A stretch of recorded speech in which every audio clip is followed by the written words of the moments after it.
Il y a des femmes qui ne jouent pas, qui ne séduisent pas pour être choisies, qui ne se rapetissent pas pour rassurer. Elles avancent dans une présence claire et stable. On les appelle fortes, mais en réalité, elles sont simplement alignées. Et face à elles, certains hommes fuient, pas parce que ces femmes sont trop, mais parce que ces hommes ne sont pas encore prêts à être eux-mêmes.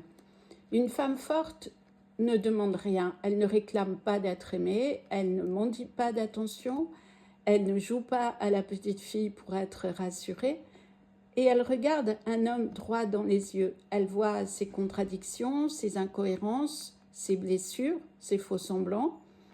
Elle voit aussi, derrière les faux-semblants, sa puissance, son potentiel, lorsqu'il ose se montrer. Et c'est précisément ça qui dérange certains hommes, être vu sans masque, sans performance, sans le personnage qu'ils ont créé. Ils ne fuient pas la femme, ils fuient ce qu'ils ressentent en sa présence.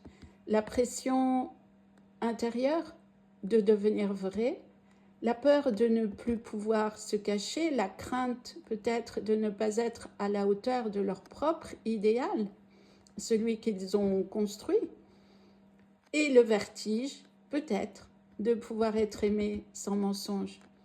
Une femme forte ne demande pas qu'un homme soit parfait, elle demande qu'il soit présent dans son corps, dans ses émotions, dans ses ressentis, sans les fuir.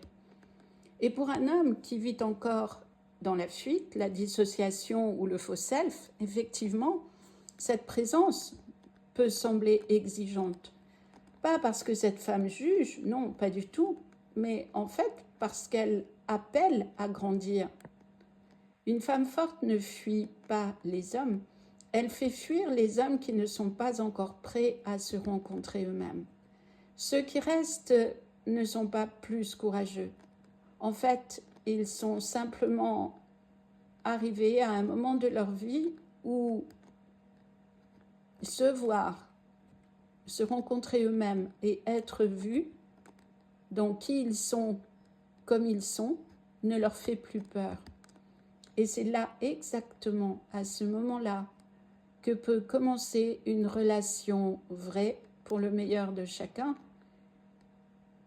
Et la vérité, c'est que toute personne cherche à vivre une relation vraie, mais peu de personnes se donnent les moyens de vivre cette relation.